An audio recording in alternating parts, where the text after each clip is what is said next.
The in vitro fertilization laboratory.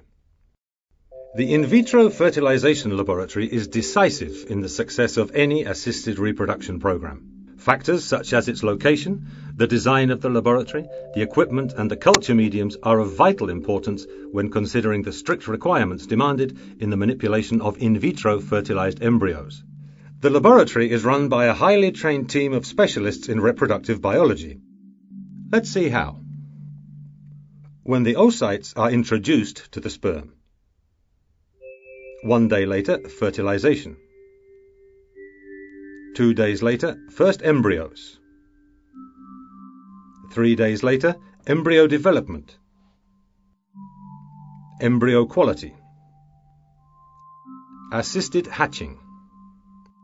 Fragment removal, makeup. Embryo cryopreservation. When the oocytes are introduced to the sperm. The oocytes are transported to the laboratory in sterile tubes and immersed in follicular liquid. They are located using a microscope, cleaned and classified according to their state of maturity. Following this, they are kept in an incubator in culture medium at 37 degrees centigrade until insemination takes place. The quality of the oocytes is intrinsic to every woman.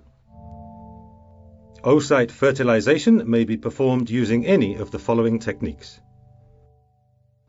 In vitro fertilization consists of introducing the oocyte to the sperm to ensure that the genetic codes merge. In order to achieve this, the oocytes and a specific concentration of sperm, 100,000 sperm with good mobility, are brought into contact in a culture medium and incubated at 37 degrees centigrade until fertilization is observed.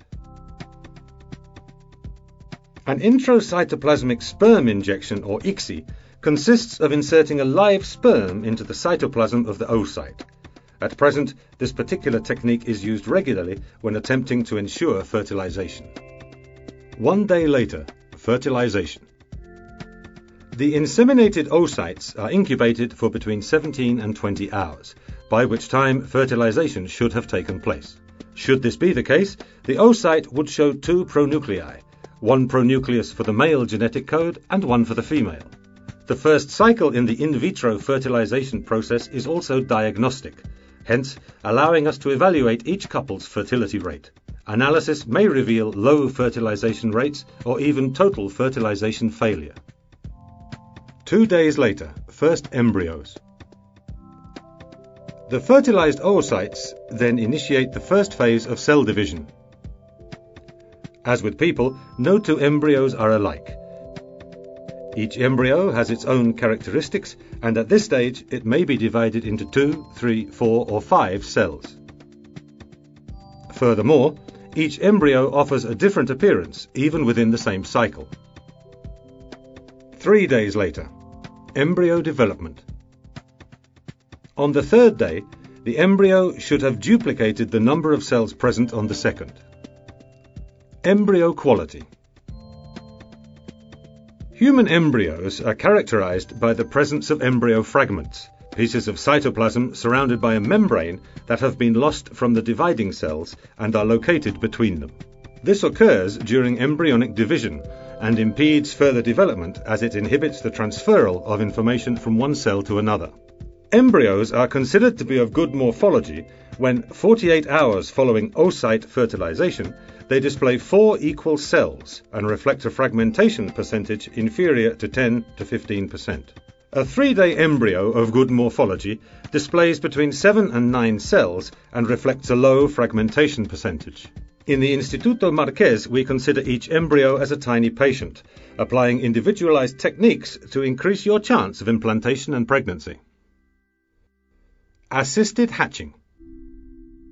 As women get older, the membrane covering the embryo, or zona pellucidae, may become harder or tougher, making it difficult, hence impeding implantation.